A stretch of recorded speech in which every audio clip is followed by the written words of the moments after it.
How to use the new iPhone calculator. To get started, first of all go ahead and open up the calculator application on your iPhone. The calculator app offers basic and scientific functions, along with a built-in unit and currency converter for quick calculations on the go. Once you're here, tap on the calculator icon in the top right corner of the screen. A menu will appear showing the different modes available, including Basic, Scientific, and Convert.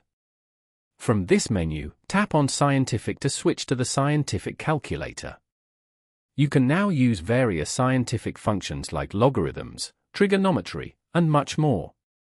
To use the unit converter, tap on the Convert option to open the currency conversion tool.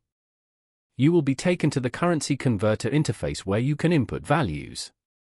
You can tap on the currency codes like USD or BDT to select different currencies. To view your conversion history, tap on the list icon in the top left corner. This will display a list of your recent conversions, helping you keep track of past calculations.